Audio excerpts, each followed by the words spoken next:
নমস্কাৰ। আজি 16 December. Market gap down open হৈ তললৈ যোৱাৰ নিচিনা দেখাইছে। আমাৰ প্লানটো কলৰ আছিলে, কিন্তু এনেকুৱাকৈ কলৰ প্লান কৰিব পৰা যাব। এই প্ৰথম কেণ্ডেলডাল যদি ষ্ট্ৰং হয় তেতিয়াহ'লে আমি ধুনীয়াকৈ কলৰ প্লান কৰিব পৰা যাব।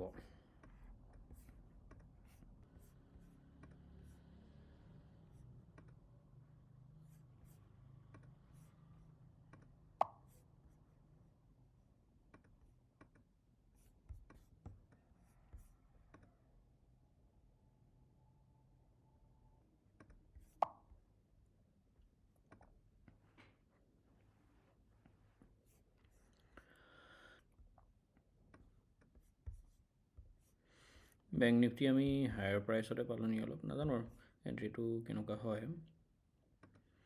পাৰ্চেলটো 581 ওচৰ পাজৰলৈকে থাকিবগৈ চাগে। চাওঁ, আজি কালিৰ নিচিনাটো কৰিব নালাগে। গেপ ডাউন অপেন হৈ ৰেজিষ্টেঞ্চটোলৈ বাৰু দূৰ আছে, লৈ নামি অহা আমাৰ কাৰণে বেষ্ট অপশ্যন আছিলে যে গেপ আপ অপেন হওক, এটা ইণ্ডেক্স ফ্লেট অপেন হওক, তো গেপ আপ অপেন হৈ ডাইৰেক্টলি ওপৰলৈ গৈ যাওক। তো আমি সেইটো নাপালোঁ। তো আজি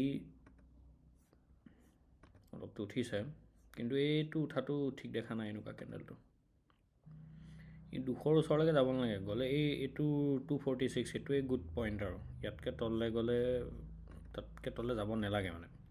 তো সেইটো কাৰণে আমি ল'লোঁ। আৰু ক'তো ওচৰত হেৰিও নাছিলে তেনেকুৱা, এনেকুৱা ছাপৰ্টৰো ছাপৰ্ট নাছিলে। তো সেইটোৰ ব্ৰেকডাউন হ'ল, ইয়াতো হ'ল আৰু চেনচেক্সতো হ'ল। তো সেইটো ভাবি আমি এণ্ট্ৰিটো লৈছিলোঁ 612ত। চেলাৰৰ সেইটো বহুত হৈ গ'ল, প্ৰফিটটো চেলাৰক টাৰ্গেট কৰিলে এতিয়া অলপ দিগদাৰ হ'ব। আজি আমাৰ ভুল হ'লে ডাইৰেকশ্যনেই ভুল হ'ব আৰু ই কণ্টিনিউহে যাব তললৈ।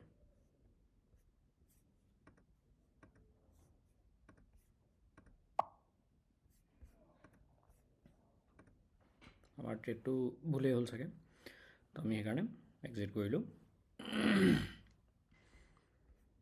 আমাৰ এণ্ট্ৰিটো অলপ জলবাজি হৈছিলে।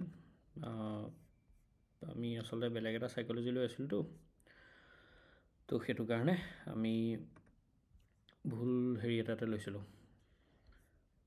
আমি এণ্ট্ৰি লৈছিলোঁ 9:18-19, এক্সিট লৈ কৰিলোঁ 9:25। আজিৰ কাৰণে ইমানেই, আহিছোঁ দিয়ক, ধন্যবাদ।